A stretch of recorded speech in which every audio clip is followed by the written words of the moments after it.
ብያለሁ እኔ መጀመሪያ ጓድ ነው ብያለሁ አንተ ቀለል አድርገህ የሚመጣብህ ራዝም ከመጣው ራሱ በስንት ጊዜ ነው ራሴን የሚያወቅኩት ልጅ እኔ እንደው በጉጉት የተነሳ ሀብት ነው ገንዘብ ነው ብዬ ለማግኘት ብዬ ልጄንም አጣሁ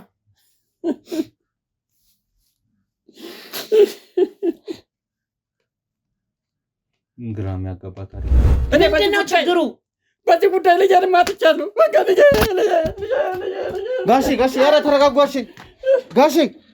ጋሼ በራስም ላይ ችግር ሊያመጣ ስለሚችል እማትወጣ አተክት ውስጥ እንዳትገባ አይ ጋሼ ቁጭ በሉ ተረጋጉና ቁጭ በሉ ይኸውልዎት እማትወጣው ችግር ገለመሌ ሰልችቶኛል እኔ አሁን የወንድሞቼ ህይወት ያሳስበኛል ወንድሞቼ ነፃ ማውጣት እፈልጋለሁ ከዛ በኋላ ደግሞ ይሄን ነገር ለአንዴና ለመጨረሻ ጊዜ ዘግቼ ሌላ ብዙ የሚጠብቁኝ ስራዎች አሉ ወደ እነሱ ነው መግባት የምፈልገው ነገርኩ ምንም አሁንም የምነግሮት ረዳው የተባለው በሬው ምንድነው ጊዜው ደርሷል የተባለው መልእክት የተላከው ለርሶ ምንድነው አባትየው ታሞ መጣ ልጄ ሞት ሬሳው መጣልኝ እቃውን ገዛ እዛ ጥለን መጣን ብሎ እሱ ከስንት ቀን በኋላ ነቅቶ ሲነግረን ስንፈልግ እዚሁ መጥቶ ተቀምጧል የተቀመጠበት ቦታ ተቀምጧል በኋላ ግን ተደረጋችሁ ለኛ ጋር ችግር እንዳታመጣ ታው ይቅርብ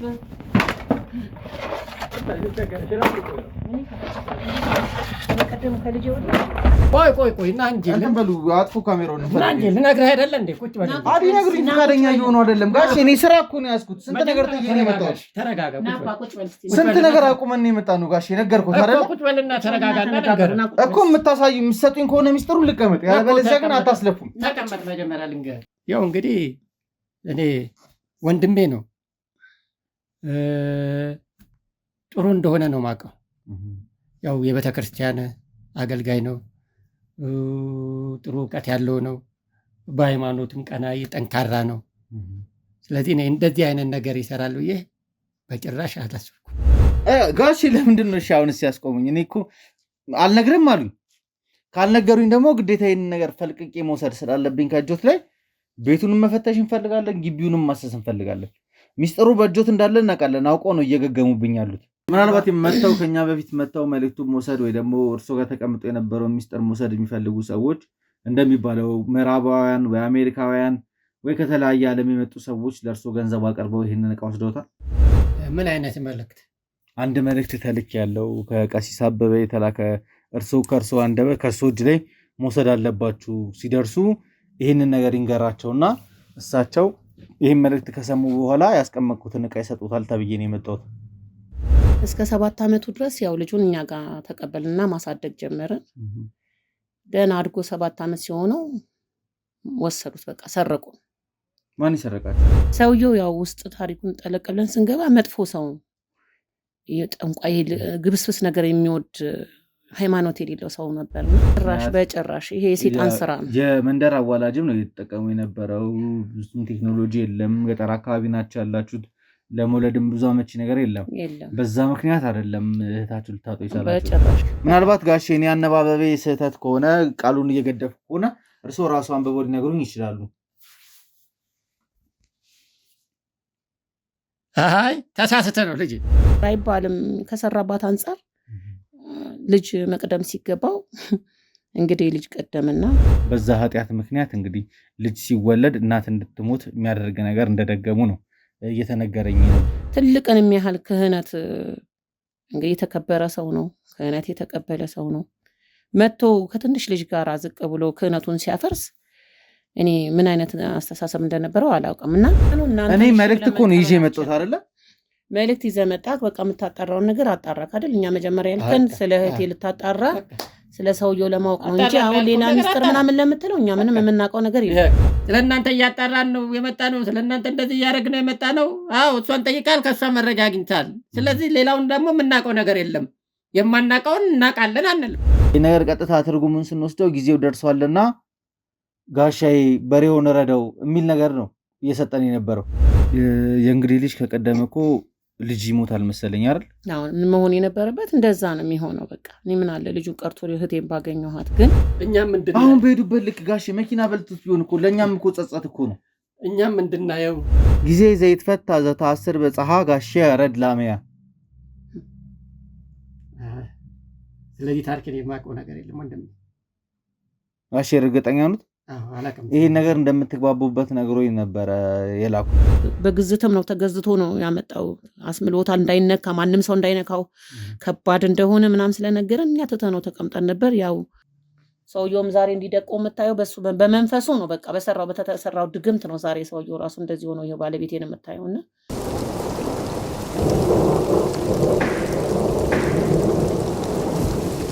በጣም በሚያስገርም ሁኔታ እንግዲህ ውድ ቤተሰቦቼ ለቀናት ስንከታተለው የነበረው ታሪክ እንግዲህ ወንድሞቻችንን እናገኛለን በሚል እንዲሁም ደግሞ ይሄ ሚስጥራዊ ድርጅት ከመቋቋሙ በፊት ሊቋቋምባቸው የሚችሉትን ሰነዶች ሙሉ ለሙሉ ውድም አድርጎ ለማጥፋት ብዙ ጥረቶችን ስናደርግ የነበረበት ወቅት ላይ ነው የምንገኘው። በተቻለ መጠን እንግዲህ ነገሮችን ከስር ከመሰረታቸው ለማጥራት ብዙ ጥረት እያደረግን ነበረ። በባለፈው ቪዲዮም እንግዲህ ወደ እናንተ ለመድረስ እንደሞከር ነው ከቀሲስ አበበ አንደበት ስንሰማ የነበረው እንዲሁም ደግሞ በዶክተር በኩል ሲነገረን የነበረው ነገር እነዚህ መጽሐፍቶች ለዘመናት ተበታትነው በተለያየ ቦታ ተቀምጠው የነበሩ ነገሮች አንድ ላይ መሰብሰብና መደራጀት የሚችሉ ከሆነ አይደለም ኢትዮጵያን አይደለም አፍሪካን ዓለምን ሊያስጨንቅ የሚችል ከአርቲፊሻል ኢንተለጀንስም በላይ የሆነ ሱፐር አርቲፊሻል ኢንተለጀንስ የሆነ በመናፍስት የሚመራ ቡድን ለማቋቋም ብዙ ጥረቶች እየተደረጉ እንዳለ ነው እየተነገረን የነበረው። በዛ በኩል መጽሐፍቱን ለማውደም የሚፈልጉ ሰዎች አሉ፣ ለመስረቅ የሚፈልጉ ወገኖች አሉ። በዚህ በኩል ደግሞ እኛ ደግሞ የታሰረውን ቁልፍ ለመፍታት የተበታተነውን ነገር ለመሰብሰብ እንግዲህ በራሳችን በኩልም ጥረት እያደረግን ያለ ነው። ያ ሰውዬ እንግዲህ የጀመረውን የበቀል እርምጃ መቀጥሎ አጠናክሮ መሄድ የሚችል ከሆነ እንግዲህ ለዓለማችን ከባድ ስጋት ከሚሆኑ ሰዎች መካከል በተለይ ደግሞ ኢትዮጵያ ላይ በጣም ችግርን መፍጠር ከሚችሉ ሰዎች መካከል አንደኛው ስለሚሆን ይህንን ሰውዬ ለማስቆም በተቻለ መጠን እንግዲህ እየተንቀሳቀስን እንገኛለን። በባለፈው ቪዲዮ ላይም እንግዲህ ለአእምሮ የሚከብዱ ነገሮች ሲነገሩ ነበር የነበረው። ያንን ነገር መቋቋም ስላልቻለን እንደ ቲም ተነጋግረን ጥለን ልንወጣ ችለን ነበረ ግን ፈርተን መተውን አልፈለግንም። ያው ሁሉ ነገር በፈጣሪ እገዛና እርዳታ እንደሚከናወን እርግጠኛ ስለሆንን ነገሮችን ገፍቶ ለመሄድ ለማጣራት ተመልሰን ገብተን ቀሲስ አበበ ጋር ቆይታ አድርገን ነበረ። ከሳቸውም አንዳንድ መረጃዎችን ተቀብለን ወጥተናል። ሰላም ሰላም ሰላም፣ ጤና ይስጥልኝ። እንደምን ዋላችሁ፣ እንደምን ቆያችሁ ውድ የማዕበል ቤተሰቦች፣ ወንድማችሁ ቴዎድሮስ ተመልሼ መጥቻለሁ። ዛሬ ደግሞ እንግዲህ ለየት ባለ ነገር ነው ተመልሰን የመጣ ነው። ምዕራፋችንን አንድ ብለን እየጀመርን ያለ ነው። የተሰጡንን ሚሽኖች በአግባቡ ለማጠናቀቅና ይሄ ነገር እውነታ ካለው እውነታውንም ለመጋፈጥ ሰዎቹ የሚያጋጥማቸዋል የሚሉትን ነገር በጸጋ ለመቀበልና ያሉትን ነገሮች ለአንዴና ለመጨረሻ ጊዜ እልባት ለመስጠት እየተንቀሳቀስን ያለንበት ሁኔታ ላይ ነው የምንገኘው። ይህንን ቪዲዮ ለብዙ ሰዎች ተደራሽ እንዲሆን ሼር በማድረግ እንድታግዙን እንድደግፉን እንፈልጋለን። ለመጀመሪያ ጊዜ ይህንን ቪዲዮ እያያችሁ ያላችሁ ካላችሁ ሰብስክራይብ በማድረግ ቤተሰብ መሆናችሁን አትርሱ። እንዲሁም ደግሞ ለማስታወስ እንዲሆናችሁ የተወሰነውን ያለፈውን ክፍሎች በቅንጭብጭብ አይተን ስንመለስ ፕሮግራሜን እንቀጥል ይሆናል። እስከ ፕሮግራሜ ፍጻሜ ድረስ አብራችሁን ቆዩ።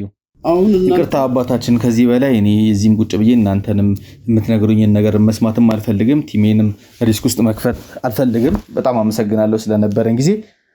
እንውጣ፣ ያዙት፣ እንውጣ። ምንም ማድረግ የምንችለው ነገር የለም። ተሰርቆ የወጣ መጽሐፍ አለ ተገንጥሎ ከላይብረሪ 4 ፔጅ 5 ፔጅ ተገንጥሎ የወጣ መጽሐፍ አለ። ማን ነው ያንን የሚያክል ዩኒቨርሲቲ በካሜራ ሳይቀር በምን ሳይቀር በአርቲፊሻል ኢንተለጀንስ እና በደህንነት ሴኪዩርድ የሆነ ቦታ ገብቶ አልፎ ያንን መጽሐፍ ገንጥሎ እስከ መውጣት እኛ በወቅቱ እኔ እንዳልኩ ወደ ውጭ በሚሄድበት ሰዓት ቅስናዬን ሳፈርስ እሳቸው ግን ቀጥለዋል። በሃይማኖት ትምህርቱም በዚህ የእውቀት መጽሐፍትን በማንበቡ ሌላ የራሳቸው ምዕራፍ ላይ ደርሰዋል። ዛሬ እኔም ልረዳውም አልችለው ማለት ነው። ማንን ነው እያባረርን ያለ ነው ወይስ እኛንን እየተባረርን ያለ? አሁን እኮ ግራ የተጋባበት ኮንዲሽን ላይ ያለ ነው። ፈጣሪ ረድቷችሁ እንደው ማውራት ቻልን እንጂ እየተጋጫችሁ ያላችሁት ኃይል እንዲቀላል አይደለም። ሞሳድና ሲያይን ቀድሞ የቴድሮስና የቴድሮስ ቲም ነገሮችን ያከናውናል ብዬ አላምንም። እኔ አሁን ሙሉ ለሙሉ እየተረዳለሁት እኛ እዚህ ውስጥ ምንም አይነት ጉልበት የለንም፣ እዚህ ነገር ውስጥ መዳከር የለብንም። ይሄን ነገር ትተኑ ኬዙን እኔ እንጃ አላቅም ምን ብዬ እንደማወራ። ብዙ አባቶች አሉ ከዚህ ጉዳይ ጀርባ። አሁን አንድ ነገር ዶክተርም ይቅርታ አድርጉልኝና ይሄ ነገር እስከሚጣራ ድረስ እኔ ከእርሱ ጋር ያለኝም ነገር አንደኛ የሚሻክርበት ነገር ይኖራል፣ ሁለተኛም ደግሞ የህግ ተጠያቂነት የሚኖር ከሆነ የሚጠየቁበትን ነገር የሚቀር ነገር አይሆንም። ምክንያቱም ምን መሰለህ that's why I'm here ዶላር እናትማለን ብለው በየጥጋ ጥጉና በየእንትኑ ስንት ወንጀሎች እየተሰሩ ነው። ስንት ባለሀብቶች ወርቅ እንዲናረግላችኋለን ዶላር እናትምላችኋለን አምጡ ብራችሁን ገንዘባችሁን እየተባሉ ይሄን ግን በኢትዮጵያውያን ብቻ ይመስላል። በኖርዌይ ዩኒቨርሲቲ ውስጥ አማርኛን ጨምሮ ግዕዝን ጨምሮ የኢትዮጵያ ታላላቅ መጽሐፍት እየተጠኑ በዶክትሬት ደረጃ ተማሪዎች እየሰለጠኑ እየተማሩ እንደሆነ ታውቃለህ። አባታችን ግን ሰሞኑን እኛ ላይ ምን እንደደረሰ ቅድም ነግሬዎታለሁና እኔ ከዛ አንፃር ነገሮችን እንዴት ማስቆም እንደምንችል ከእርሱ ጋር ለመመካከር ስላለፉትም ነገሮች ለማወቅ ነው። እርሱ ግን ከዚህ በፊትም ነገሩን እንደሚያውቁትና ኦልሬዲ ከጓደኞቱ ጋርም ዲስከስ ማድረግ ጀምረው ይሄ አሁን በእርግጠኝነት ማውራት የምችለው ስለ ኬንያው ቲም ኬንያ ላይ ሆኖ ሊቋቋም ስለታሰበው ድርጅት ስለ ሁሉም ነገር ከመኮንን ጀምሮ የነበሩትን ታሪኮች አብዛኛውን ነገር እንደምታውቁት ነው እየተሰማኝ ያለው። ቴክኖሎጂ ዘመን ነው። ፔጆቹን ገንጥሎ ማውጣት ለምን አስፈለገ? በምን ቋንቋ የተጻፈ መጽሐፍ ነው ተገንጥሎ ወጣው? ለምን ተፈለገ?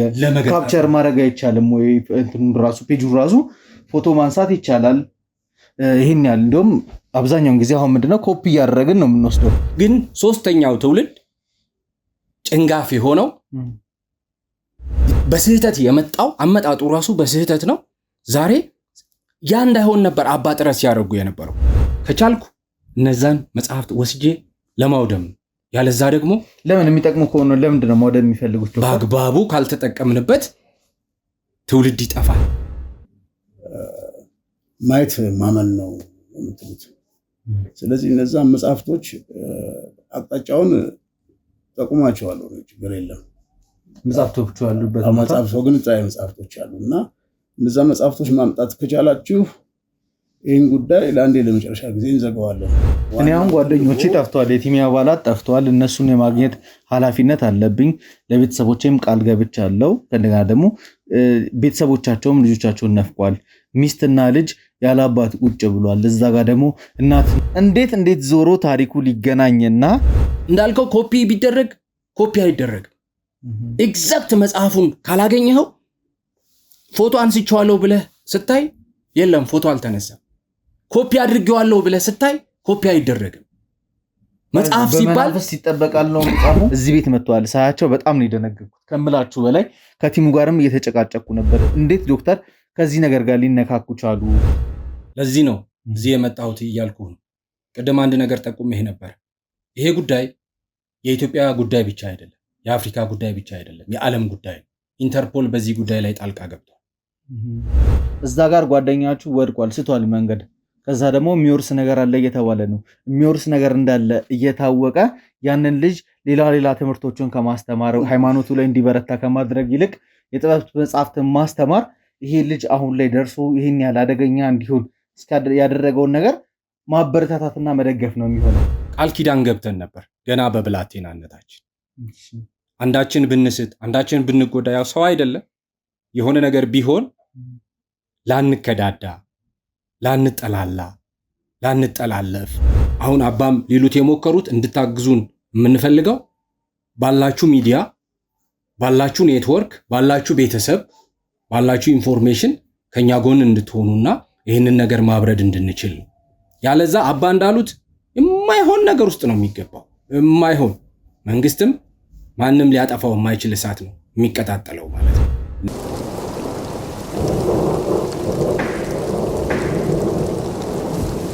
እሺ ሰላም፣ እንዴት ናችሁ? እግዚአብሔር ይመስገን። እንዴት ነህ? በመጀመሪያ ያው አክብራችሁን ፈቅዳችሁልን እንግዲህ ስንመጣ ትንሽ የሚያስደነግጥ ነገር ነበረ። ትንሽ በዛ ብለናል። የህግ አካላትንም እያያችሁ ነበረ። ትንሽ ግራ የሚያጋባ ሁኔታ ላይ ነበራችሁ። ማስረዳት ያለብንን ነገር አስረድተን ጨርሰን ቤት ገብተን ካሜራ እንዳበራ ስለፈቀዳችሁልኝ ከልብ አድርጌ አመሰግናለሁ። እስኪ ከትውውቅ እንጀምር። እናንተን ማን ልበል? እኔ ወይዘሮ አልማዝ እባላለሁ። ጋሼ እርስዎንስ ማን ልበል? ስሜ ደረጀ ይባላል። ያው እንግዲህ ጋሼ አብዛኛውን ነገር ስለ እርስዎ ነው ሰምቼ መልእክትም ተልኬ የመጣሁት። ከአባ እንደተላኩም ነግሬዎታለሁ መግቢያ ላይ። ከእርስዎ ማወቅ የምንፈልጋቸው ነገሮች አሉ። ከዛም ውጭ ደግሞ የሚሰጡንም ነገር ይኖራል ብዬ አስባለሁ። ብዙ ነገሮች ከእርስዎ አንደበት ተቀብለን ያው የመጀመሪያ ምዕራፍ ላይ ነው ያለነው። ነገሮችን እየቀጠልን መሄድ ነው የምንፈልገው። የሚያስገርምም ታሪክ ደግሞ በዚህ መሀል ላይ አጋጥሞናል። ቅድም እንደውም ከጓደኞቼ ጋር ስናወራበት ነበረ። እንግዲህ የወንድሙት ጓደኛ እንግዲህ የእሷን እህት እንዳገባና ትንሽ ግራ ያጋቡኝ ነገሮች ስለነበሩ ነው። ሟችም ደግሞ የእሷ እህት መሆኗን ቅድም ስንረዳ ትንሽ ግራ ተጋብተን ነበረ። እስኪ እንዴት ነበር ታሪኩ? ምን ይመስል ነበረ? ከባለቤቴ ወንድም ጋር በጣም ረጅም ዓመት ጓደኞች ናቸው። ቤተሰብ ከሚባል አይነት ደረጃ ላይ የነበሩ ጓደኛሞች ነበሩና ሰውየው ያው ውስጥ ታሪኩን ጠለቅ ብለን ስንገባ መጥፎ ሰው፣ ጠንቋይ፣ ግብስብስ ነገር የሚወድ ሃይማኖት የሌለው ሰው ነበርና እኔ በምን አድርጎ እህቴን ራሱ እንዴት እንዳገኛት አላውቅም። እና በምን ጠምጥሞ በምን ተብትቦ እንደያዛት አላውቅም። በየት ተገናኝተው እንደሆነም ባላቅ ያው አብረው ረጅም ጊዜ ያሳልፈዋል። ካሳለፉትም ታሪክ ደግሞ ስትነሳ ያው እስከ ልጅ መውለድም ደረጃ ደርሰዋል። እኛ ብዙ የምናውቀው ታሪክ አልነበረም። እህቴም ይሄ ነው ብላ ገልጽ አልነገረችኝም። ብትነግረን የሰውየውን ማንነት ስለምናውቅ እናስቆማት ነበር። አላወቀችም። እሷ ድብቅ የሆነ ሰው ነው ለእሷ የቀረባት፣ እንደ መልካም ሰው አድርጎ ራሱን የቀረባትና ሰውየው በጣም መጥፎ ከምልህ በላይ በቃ ይሄ በቃ ሰይጣን ልብስ ለብሶ በለው ሰውየው በራሱ እና እህቴን በምን እንዳጠመዳት አላውቅም። ረጅም ጊዜ ቆዩ።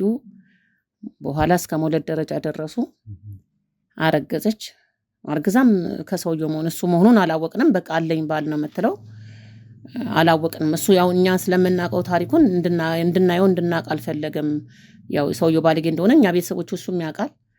እኔም ስለማውቀው ሰውየው መጥፎ እንደሆነ እሱ መሆኑን እንድናውቅባት አልፈለገችም፣ አልተናገረችም። እሱም እንዳትናገር አድርጓታል መሰለኝና በኋላ ወለደች። እህቴ መውለድ አይቀርም።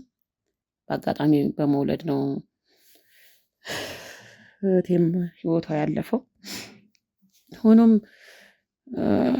ያው ከሰራባት አንዳንድ ይሄ ድግምት የጠንቋይ ስራ አንጻር ያው ሴጣን ምን ይስራ አይባልም። ከሰራባት አንጻር ልጅ መቅደም ሲገባው እንግዲህ ልጅ ቀደምና እህቴ ልጁን ከተገላገለች በኋላ ህይወቷ በመውለድ አለፈ። ማለት እናቴ አልገባኝም።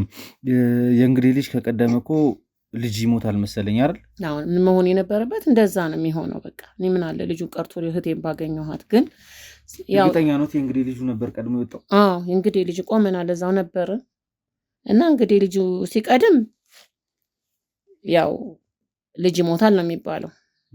ሆኖም ግን ታሪክ ተገለበጠና እናት ሞተች። ያው እንግዲህ ልጅ በመቅደሙ ምክንያት ልጁ ደህና ሆኖ እህቴን አጣኋት።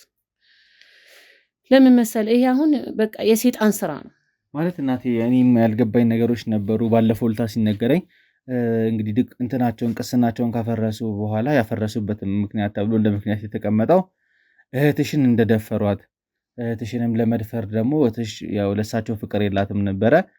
እሳቸው ግን ስለሚወዳት ብዙ ነገር ሲያደርጉ ነበረ። ከዛ የሚያውቋትን ጥበብ ተጠቅመው መስተፋቅርም ለመስራት ሞከሩ። ከዛ በኋላ በጥበብ እንግዲህ እንደደፈሯት ነበር ከቀሲስ አበባ አንደበት የሰማኑ።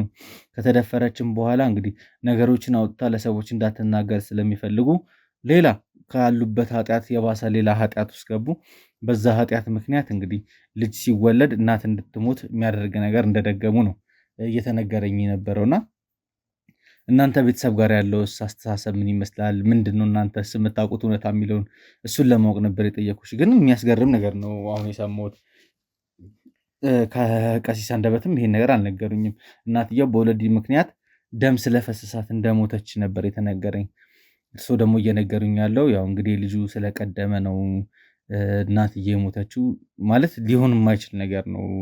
እናትን እንዴት ሊገላት ይችላል የሚለው ነገር እኔ አልገባኝም።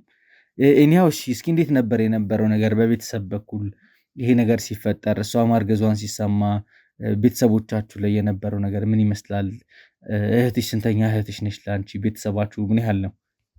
ለእኔ ሶስተኛ ናት። ያው የመጨረሻ ከቤቱ ሶስተኛ ልጅ ናት እና በጣም ትንሽም ልጅ ናት። ያው እንደዚህ በደንብ ጠልቅ ብላ ህይወትን የምታጣጥም ወይም የምታቅ አይነት አይደለችም። ብታቅ ኖሮማ ሰውየው እንደዚህ ትልቅ ሆኖ ትንሽ አይሆንም ነበር በሷ። እንደዚህም ህይወቷን አይመሰቃቀልም ነበረ። ሁለተኛ ትልቅን የሚያህል ክህነት እንግዲህ የተከበረ ሰው ነው፣ ክህነት የተቀበለ ሰው ነው። መጥቶ ከትንሽ ልጅ ጋር ዝቅ ብሎ ክህነቱን ሲያፈርስ እኔ ምን አይነት አስተሳሰብ እንደነበረው አላውቅም። እና ለእህቴ ህይወቷ ማለፍ ምክንያት ቄሱ ነው። ይህን ስለ ሃይማኖትን እየነቀፍኩ ሳይሆን በቃ በዚህ ሃይማኖትን ሽፋን እያደረጉ ባለጌ በሆኑ ቄሶች ምክንያት ብዙ ህይወቶች እየተቀጠፉ ነው። እና አንዷ የኔ እህት ናት። በሰራባት ድግምት ነው አሁን ነገሮች ተገለባብጠው እንግዲህ ልጅ መቅደም ሲገባው ከኋላ መምጣት ሲገባው ከልጁ ቀድሞ መጥቶ ነው እንጂ በሰዓቱ በነበራት የደም መፍሰስ በጭራሽ ይሄ የሰይጣን ስራ ነው። የመንደር አዋላጅም ነው የተጠቀሙ የነበረው። ብዙም ቴክኖሎጂ የለም። ገጠር አካባቢ ናቸው ያላችሁት። ለመውለድም ብዙ አመቺ ነገር የለም። በዛ ምክንያት አይደለም እህታችሁ ልታጡ ይችላል። በጭራሽ ሰይጣን በሰራው ስራ ነው። በቃ ሰውየው ሰይጣን አይደል በሰራባት በደገመው ድግምት ምክንያት ነው እህቴ ህይወቷ ያለፈው እንጂ የልምድ አዋላጅም እኮ ሌላ ሰዎችን ብዙ ሰዎችን ያዋልዳሉ። ብዙ ሰዎች በልምድ አዋላጅ ነው። አሁን እዚህ ቀጥታ ምጥ ሲይዝህ ከርቀቱም አንጻር ከሆስፒታል ካቶሎ ካለማግኘት አንጻር ቤት ውስጥ ነው የምንወልደው ብዙን ጊዜ።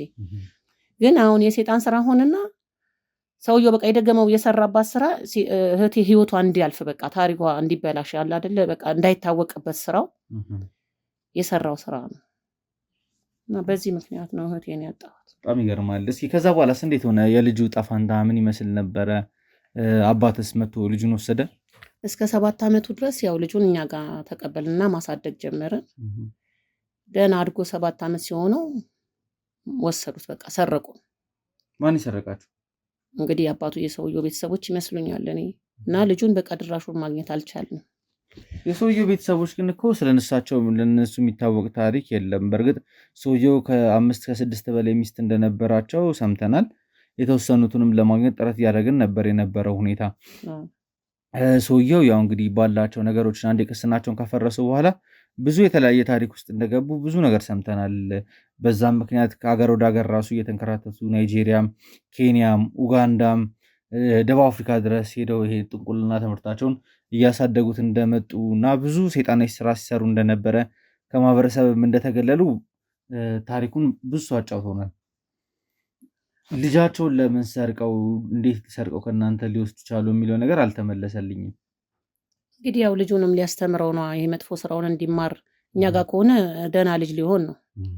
ያው ሰይጣናዊ ስራ ሊያስተምረው ነው ወሰደው። ልጁም አሁን ከፍተኛ የአባቱን ስራ እየሰራ ያለ ልጅ ነው ብለውናል። እኛ እንደ ልጁም በአካል ባናገኘው ስናስጠይቅ ከዛ በኋላ የማግኘት ነገር የለም። አንቺም አክስት ሆነሽ እንደ አክስት እንግዲህ አግኝተሽ ማድረግ ያለብሽን ነገር ማድረግ ነበረብሽ። ማስተካከል ያለብሽም ነገር ማስተካከል ነበረብሽ። እንዴት አድርጌ ላገኘው? ያው ማግኘት አልቻልንም። ልጁን ወዴት እንደወሰዱት አቅጣጫውን ስላላወቅንና የት እያደገ እንደነበር ስላላወቅን ማግኘት ሰውየው እኮ ካረፉ ዘመናት ተቆጥሯል አይደል? አዎ ቆይቷል። በሰው እጅ መሞታቸውንም ሰምተናል። ያው የሰራው ስራ ፈረደበት። እስኪ እናንተ ጋር እንዴት ነበር ቤተሰብ ላይ የነበረው ነገር? አንቺና እናትሽ ብቻ ነበራችሁ ቤት ውስጥ የነበራችሁት? አዎ እኔና አንድ እህቴ ነበረች አብረን እየኖርን የነበረው እና ይህች እህቴ ከኛ ጋር ነበረች። እንግዲህ በድብቅ ነው ከሰውየው ጋር ሲያገኛት በቃ እያደባ ሲያገኛት የነበረው። እኛ አሁን በምን ተአምር ከዚህ ሰውዬ ጋራች ልጅ ትገኛለች ብለን እንጠብቅ እና እየተደበቀ ነው በድብቅ ያገኛታል። ለካ ሰውየው በቃ ሰው ካህን መሆኑን እንጂ ወሮ በላ ነው ሰውየው። በቃ በየሄደበት የሚሰራው ስራ ጸያፍ ስራ ብቻ ነበር። ያው እህቴ ቆንጆም ስለነበረች። አባታችሁ ውስጥ ምን ይመስል ነበር? አባታችሁ የለም ነበረ በህይወት? ይቅርታ ግን ይህን ጥያቄ ስላነሳው። አባታችን ቆይቷል ካረፈ። ከዛ በኋላ እንዴት ነበረ ቤተሰቡ እየተዳደረ ያለው? ያው እናታችን የተወሰነ ነገር እየሰራች እኛም ከስር እያገዝናት ነው። በመተጋገዝ ላይ ነው እየኖርን የነበረው። ከእጅ ወዳፍ የሆነ ኑሮ ነበር እየኖርን የነበረው። ይቅርታ እናቴ፣ ያው ታሪኩን ማወቅ ስላለብኝ ነው የተጫንኩት። እሺ አባታችን ደግሞ ወደ እርስዎ ልመጣ ነው። ዋናው ጉዳይ ከእርስዎ ጋር በተገናኘ ነው እና ከቀሲስ አበበ ጋር ብዙም ቆይታ አድርገናል። ብዙ ነገር አውርተናል፣ ተነጋግረናል። ከእሳቸው ጋር በጣም አስተማሪ የሆኑ ነገሮችን ሲያነሱ ነበረ። ከአይምሮ በላይ የሚሆኑ ነገሮች በመጽሐፍት ያን ያህል ነገር መሰራት ይችላል ብሎ አንዳንድ ነገሮችን ለመመርመር እስከመወሰን ድረስ ቲሙንም ደግሞ እዚህ ጋር የሚያዩትን ሰዎች እንዳለ ውዝግብ ውስጥ የከተተ ነገር ነበር ሲነገረን የነበረው። አባታችን በጣም ብዙ ነገር እንደሚያውቁ እንግዲህ ከሁለት አብሮ አደግ ወንድሞቻቸው ጋር ብዙ ነገር ሲያሳልፉ እንደነበረ ሁለቱ ቅስናቸውን አፍርሰው ከወጡ በኋላ እሳቸው ብቻ ባሉበት ነገር ጸንተው እንደቆዩ ብዙ የጥበብ መጽሐፍትን እንደተማሩ ሲነግሩኝ ነበር የነበረው። ምን ይመስል ነበር እስኪ ከወንድሞት ጋር የነበረው አስተዳደግ? ያው እንግዲህ እኔ ወንድሜ ነው፣ ጥሩ እንደሆነ ነው ማውቀው። ያው የቤተ ክርስቲያን አገልጋይ ነው፣ ጥሩ እውቀት ያለው ነው፣ በሃይማኖትም ቀናይ ጠንካራ ነው። ስለዚህ እኔ እንደዚህ አይነት ነገር ይሰራል ብዬ በጭራሽ አላሰብኩም። አይ እኔ እኮ አሁንም እኮ ቀሲስ አበበን እየወቀስኩ ወይ ደግሞ እንትን እያልኩ እየጠረጠርኩ ሳይሆን ከእርሶ ጋር የነበሩት አስተዳደግ ብዙ ነገር እንደነበረና ብዙ ነገር ማለት እንዴት ብዬ መግለጽ እንዳለብኝም ግራ ገባኝ። እርሶ ጋር የተላክነው መልእክት አለ ከእርሶ አንደበት እንድንቀበል ከእርሶ እጅ ላይ እንድንቀበል ነው መልእክት ተልከን የመጣ ነው እዚህ ድረስ ጋሼ። ምን አይነት መልእክት? አንድ መልእክት ተልክ ያለው ከቀሲስ አበበ የተላከ ከእርሶ አንደበት ከእርሶ እጅ ላይ መውሰድ አለባችሁ፣ ሲደርሱ ይህንን ነገር ይንገራቸውና እሳቸው ይህን መልእክት ከሰሙ በኋላ ያስቀመጥኩትን ዕቃ ይሰጡታል ተብዬ ነው የመጣሁት። ምንም መልእክት የለም። ምን መልእክት ነው? አንተ ደግሞ ምንም ያስቀመጠው መልእክት የለም። ምንም የማውቀው ነገር የለም ጋሼ። ምን ይላል መሰሉት መልእክቱ? ጊዜ ዘይትፈታ ዘተአስር በፀሐ ጋሼ ያረድ ላሜያ። ስለዚህ ታሪክን የማውቀው ነገር የለም ወንድም። ጋሼ እርግጠኛ ነዎት? ይሄን ነገር እንደምትግባቡበት ነግሮኝ ነበረ የላኩኝ። ደግሜ ላንብብሎት? ምናልባት ተሳስተን እንዳይሆን ልጄ። አይ አልተሳሳትኩም። ቀሲስ አበበ ወንድሞት ነው አይደለ? እሱ ወንድሜ ነው። እርሶ ጋር መልእክት አስቀምጧል አላስቀምጠም? ወንድምነቴን አልከደም። ምንም መልእክት አላስቀመጠም። አንተ መልእክት አላስቀመጠም። እናታችን የሚያውቁት ነገር አለ? አይ እኔ ምንም የማውቀው መልእክት የለም። ግን ምንም የተቀመጠ መልእክት እኛ ቤት ዳይሬክትሊ እሱ ጋር መልእክት እንደተቀመጠ ግን ተነግሮን ነው የመጣ ነው። ጊዜ ዘይትፈታ ዘተአስር በፀሐ ጋሼ ያረድ ላሜያ። ተሳስተሃል። ምናልባት ጋሼ እኔ አነባበቤ ስህተት ከሆነ ቃሉን እየገደፍኩ ከሆነ እርስዎ ራሱ አንብበው ሊነግሩኝ ይችላሉ። አይ ተሳስተ ነው ልጅ፣ እንደዚህ የሚል ዕቃ የለም ጋሼ። በጣም እየተርበተበቱ ነው ማለት መልእክቱን እርግጠኛ ነኝ በትክክል እዚህም ስንመጣም ደግሞ እርግጠኛ ሆነን ነው ተጠቁመን የመጣ ነው። እኔ ደግሞ የማውቀው ምንም ነገር መልእክት እኔ ጋር እንደሌለ ነው። ምናልባት ሌላ ሰው ጋር ካስቀመጠ በስም ስህተት ወይም ደግሞ በሌላም ነገር ሊሆን ስለሚችል ያንን ብታጠራ ይሻላል ወንድም። እኔ ጋር እስከማውቀው ድረስ ምንም ነገር የለም። ታዲያ እንዴት ቀሲስ እዚህ ድረስ ላኩኝ? ትልቅ ሃይማኖት አባት ናቸው። ይዋሻሉ ብዬ አላስብም። እርሶ ቀሲስ ሊዋሹኝ ይችላሉ ብሎ ያስባሉ? በጭራሽ አላስብም።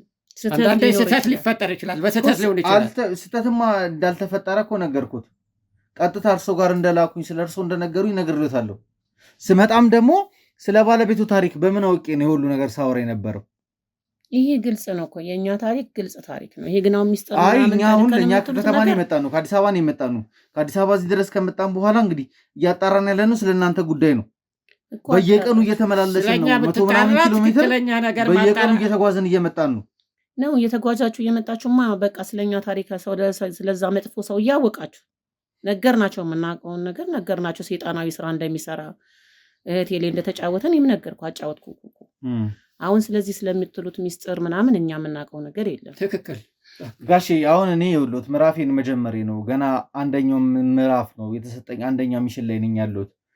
እሱም ደግሞ በጣም ቀላል እንደሆነና ከእርሱ አንድ ብቻ መልእክቱን ይዤ መሄድ እንዳለብኝ ተነግሮኝ ነው የመጣሁት።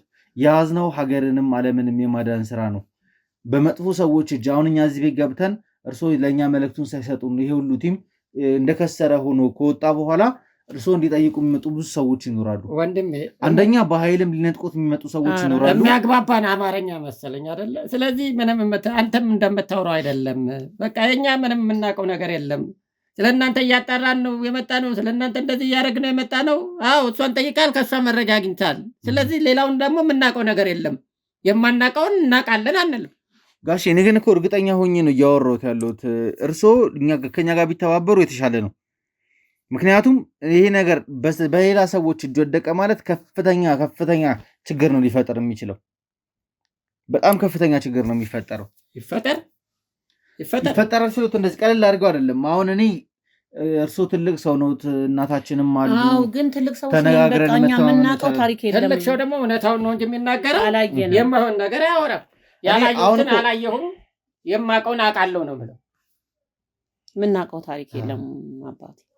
ለዛ ነው እኛ ምንም ያልሆነ ነገር ለማወጣጣት እኔ ጋዜጠኛ ነኝ እኔ እንደዚህ ነኝ ብለህ ሰውን አስፈራርተህ ያልሆነ ነገር ደግሞ ለማውጣት ወንጀል ነው። ይህንን አንተም ታውቃለህ። እኔ ሳልነግርህ ጋሼ እኔ እኮ ያልኩት ያለሁትን ቢረዱኝ ደስ ይለኛል። እያልኩት ያለውን ነገር እዚሁ ጋር ተነጋግረን ቢሰጡኝ የተሻለ ነው። እኔ ከወጣሁ በኋላ የሚመጣው የማፊያ ቲም ነው እቃውን ለመውሰድ። የዛኔ ደግሞ እናንተ ምንም አይነት ጥበቃ አታገኙም። መጽሐፉን ስለሚፈልጉ ወይ ደግሞ ሳጥኑን ስለሚፈልጉ ወሬቨር እርሶ የተቀመጠውን ነገር ብቻ ስለሚፈልጉ ማድረግ ያለባቸውን ከማድረግ ወደኋላ አይሉም። ትልቅ ሰው ኖት ብሎ አያዝኑም። ቀጥታ እርምጃ ነው የሚወሰድባችሁ። ያ ነገር ከመሆኑ በፊት ግን ከኔ ጋር ብትግባቡና እኔ መልእክት እኮ ነው ይዤ የመጣሁት አይደለ? መልእክት ይዘህ መጣህ። በቃ የምታጣራውን ነገር አጣራክ አይደል? እኛ መጀመሪያ ያልከን ስለ እህቴ ልታጣራ ስለ ሰውየው ለማወቅ ነው እንጂ አሁን ሌላ ሚስጥር ምናምን ለምትለው እኛ ምንም የምናውቀው ነገር የለም። ይሄንን ነው የምናውቀው። እስከምናውቀው ድረስ በቃ የመጣው ልክ ነው። ሰውየው መጥፎ ሰው ነው። ሴጣናዊ ስራ ይሰራል። ይዋሹ ነበረ ካጠገባቸው ዞር እንድትላቸው እያሉኝ ነው። ይዋሻል አንልም። እሱ ትልቅ ካህን ነው በእርግጥ ግን ታዲያ እሳቸው ማዋሹ ከሆነ ወንድሜ ጋር ያለውን መልዕክት ይዘህ መምጣት አለብህ ብለው እዚህ ድረስ ከላኩኝ እሳቸው መምጣት እንደማይችሉና እሳቸው ከመጡ ሌላ ችግር ስለሚፈጠር አንተ በድብቅ ያሉን ቲሞች አደራጅተህ ተበታትናችሁ ከተማዋ ላይ ግቡ፣ ከዛ በኋላ ተሰብስባችሁ ወንድሜ ቤት ሂዱ ብለው የሰጡኝ መልእክት ነው ይዤ የመጣሁት። መልእክቱ ለእኔ ባይገባኝም ለእርሶ ግን ትልቅ ትርጉም አለው። መልእክቱን እኔ በደንብ ደጋግሜ ከጓደኞች ጋርም ስናየው ነበረ። ጊዜው ደርሷል፣ አሁን ጋሻዬ በሬውን ረዳው የሚል ትርጉም ነው ያለው። ለእርሶ ትርጉም ይኖረዋል፣ ለእኔ አላቅም። ጊዜ ዘይት ፈታ ታስር በፀሐ ጋሼ ረድላሚያ የሚል ቃል ነው የተሰጠኝ።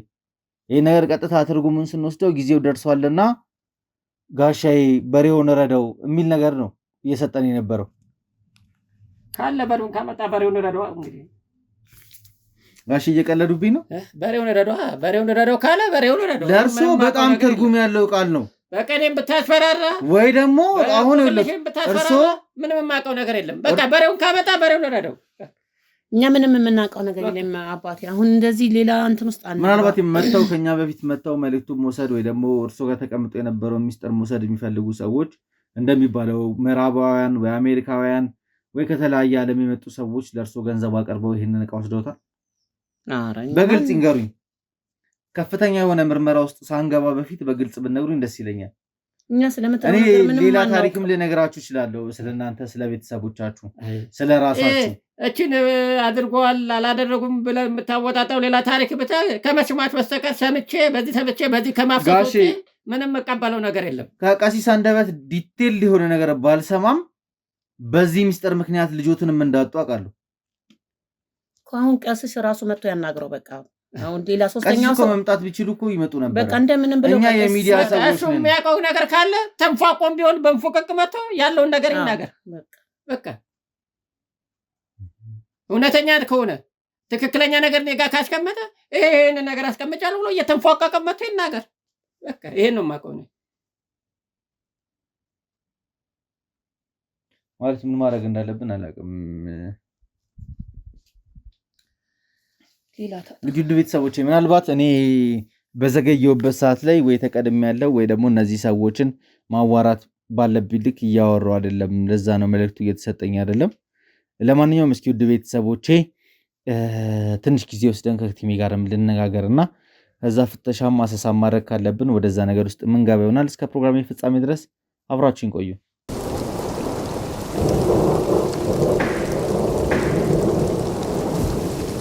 ጋሼ ለምንድን ነው አሁንስ ያስቆሙኝ? እኔ እኮ አልነግርም አሉኝ። ካልነገሩኝ ደግሞ ግዴታ ይህንን ነገር ፈልቅቄ መውሰድ ስላለብኝ ከእጆት ላይ ቤቱንም መፈተሽ እንፈልጋለን፣ ግቢውንም ማሰስ እንፈልጋለን። ሚስጥሩ በእጆት እንዳለ እናውቃለን። አውቀው ነው እየገገሙብኝ ያሉት። ካሜራን አብራ ያለውን ነገር እነግርሃለሁ አሉኝ አይደል? አሁን ደግሞ ዝምታን እየመረጡ ነው። ስለዚህ ማዋጣ ነገር ነው እያደረግን ያለ ነው። አቁሞ ካሜራውን በቃ እንፈልግ ይቀጣ። ቆይ እና እንጂ በሉ አጥፉ ካሜራውን እንፈልግ። እንጂ ልነግርህ አይደለ እንዴ? ቁጭ በል አዲ ነግሩኝ። ፈቃደኛ እየሆኑ አይደለም ጋሽ። እኔ ስራ እኮ ነው ያዝኩት። ስንት ነገር ጥዬ ነው የመጣሁት። ተረጋጋ። ስንት ነገር አቁመን ነው የመጣ ነው ጋሽ። ነገርኩት አይደለ? ቁጭ በልና ተረጋጋና ነገር እኮ የምታሳዩ የምትሰጡኝ ከሆነ ሚስጥሩን ልቀመጥ፣ ያለበለዚያ ግን አታስለፉም። ተቀመጥ። መጀመሪያ ልንገርህ የፍተሻ ፈቃድም ማውጣት ካለብን ወጥተን ቤቱን እንፈትሸዋለን። እንደነግረህ አይደለ ፈለቀው። ቁጭ በል እኮ ንገሩኝ። እሺ ምንድን ነው የሚነግረው? እኔ እንዲነግሩኝ አይደለም ፈልገው የተላኩትን መልእክት እንዲሰጡኝና መልእክቱን ለባለቤቱ እንዳደርስ ነው። አዳምጠኝ እንግዲህ ይሄ ነገር ከባድ ነገር ስለሆነ በራስም ላይ ችግር ሊያመጣ ስለሚችል እማትወጣው አዘቅት ውስጥ እንዳትገባ። አይ ጋሼ ቁጭ በሉ፣ ተረጋጉና ቁጭ በሉ። ይኸውልዎት እማትወጣው ችግር ገለመሌ ሰልችቶኛል። እኔ አሁን የወንድሞቼ ህይወት ያሳስበኛል። ወንድሞቼን ነፃ ማውጣት እፈልጋለሁ። ከዛ በኋላ ደግሞ ይሄን ነገር ለአንዴና ለመጨረሻ ጊዜ ዘግቼ ሌላ ብዙ የሚጠብቁኝ ስራዎች አሉ። ወደ እነሱ ነው መግባት የምፈልገው። ነገርኩ። ምንም አሁንም ደግሜ አሁንም የምነግሮት ረዳው የተባለው በሬው ምንድን ነው? ጊዜው ደርሷል የተባለው መልእክት የተላከው ለእርሶ ምንድን ነው? እኔ ነገርኩ። በቃ መልእክቱ ከባድ ነው። በኋላ የማትወጣው አዘቅት ውስጥ እንዳትገባ። ምንም ይሁን መልእክቱ ይንገሩ። በቃ እንደማትወጣው አዘቅት ውስጥ እንዳትገባ አልኩም። ነግሬሃለሁ። ቁጭ በሉ። ምንድን ነው ስሜቴ እየሆኑ ያሉት? ነገርኩ። እኔ ለራሴ በማሰብ በኋላ እኔ እነግርሃለሁ። ችግር ውስጥ እንዳትገባና እኔን ስታማረር እንዳትውሉ። ጋሽ እኔ እናታችን እስኪ እርሶ የሚግባቡ ከሆነ ያስታርቁን። መልእክቱን ይስጡን። ጊዜ የለንም እንሂድኛ። እኔ ያልገባኝ ነገር ምንድን ነው? እሱ ፈልጎት የመጣው አንተ አዝቅቶ ውስጥ እንዳትገባ ሌላ ችግር አለ የምትሉት እኔ የማላውቀው ሌላ ነገር አለ። ምንድን ነው ችግሩ? በዚህ ጉዳይ ልጄን ማትቻለሁ። በቃ ጋሼ ኧረ ተረጋጉ። ጋሼ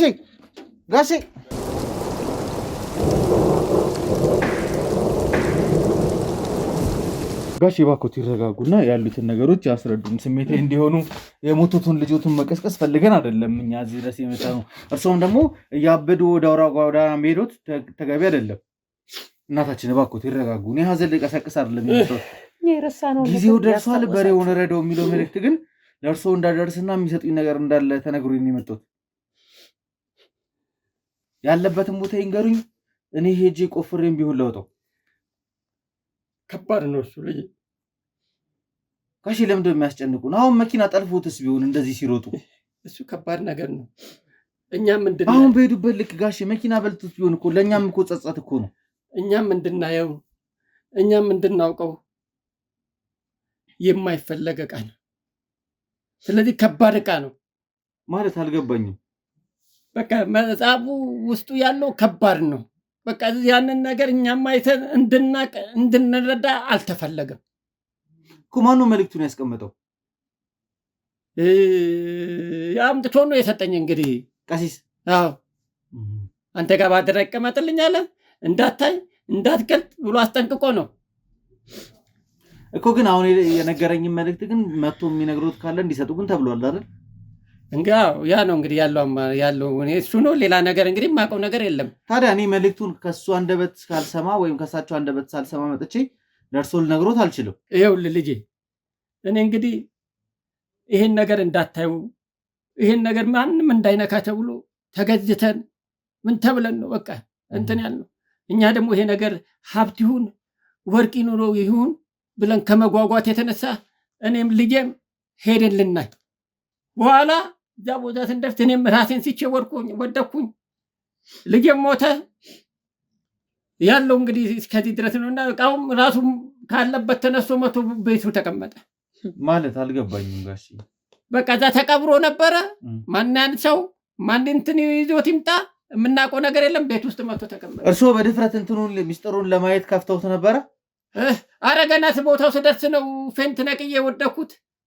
ራዚም ከመጣው ራሱን በስንት ጊዜ ነው ራሴን የሚያወቅኩት ልጅ። እኔ እንደው በጉጉት የተነሳ ሀብት ነው ገንዘብ ነው ብዬ ለማግኘት ብዬ ልጄንም አጣሁ።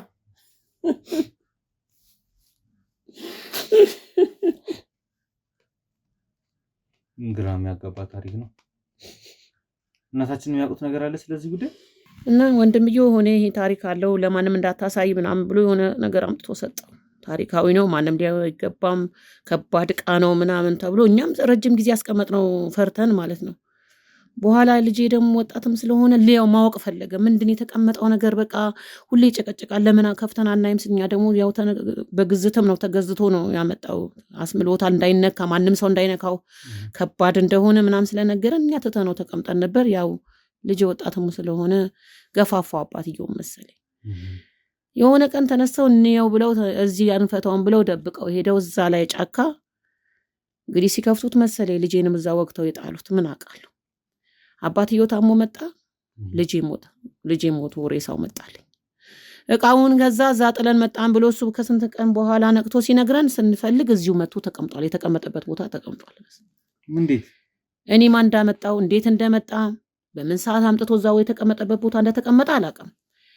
በኋላ ግን እነሱ ሲነግሩኝ ይዘውት ሄደዋል። ወንድምና ልጄና አባትየው እዚያን ከፍተውም ታሪኩን ከባድ ስለሆነ ጎረቤትም ከሚያይብን ብለው ጫካ ወስደው ሊያዩት ነበር የወሰዱት እና እዛ ጫካ ውስጥ በከፈቱበት ቅጽበት ነው ምን እንደቀየራቸው አይታወቅም።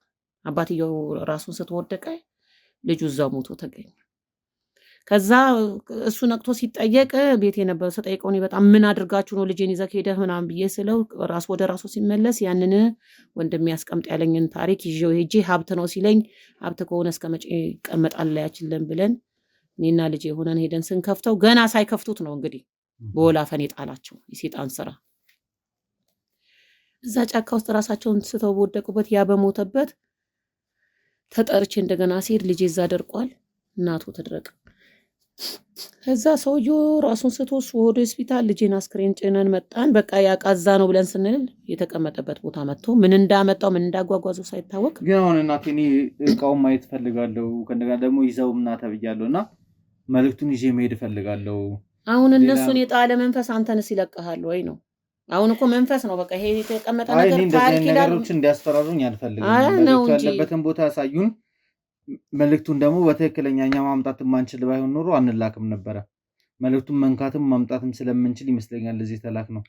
እንትኑን እንተውና ማስፈራራቱን እንደዚህ ነው ማለት ነው እንተውና እስኪ መልእክቱ ያለበት ቦታ ላይ ይውሰዱኝ። መልእክቱን ይዤ ልሂድ። እኔ ያስፈራል እያልኩ ነው። ለምን መሰለ እኔ ልጄን ያጣሁበት ነው።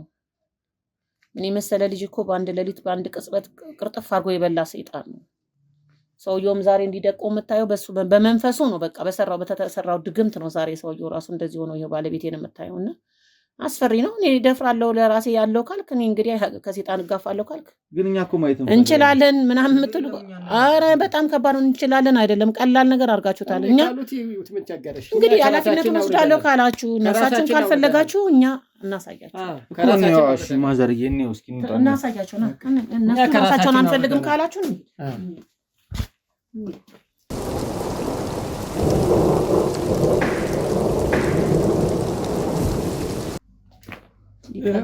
ቀላል መስሎሃል።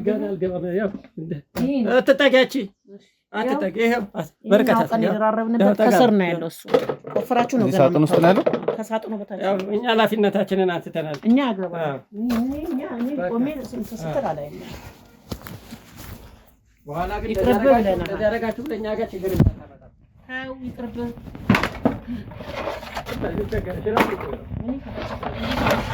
ቀደም ከልጄ ወደ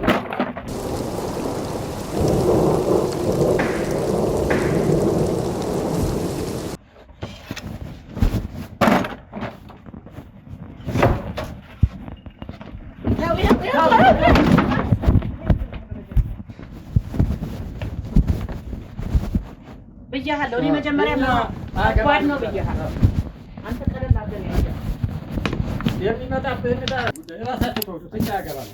ይሄ መጀመሪያ ነገር ያለው ከዛ በኋላ ያለው ነገር ነው ያለው። ራሳችሁ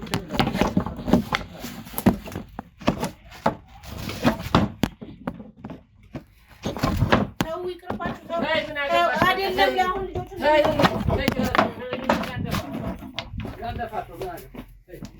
ተናግረናል። ሳጥን የለው መሰለኝ። አይ ዝም ብሎ እባብ ነው። እንደፈራን ነው አይደለ?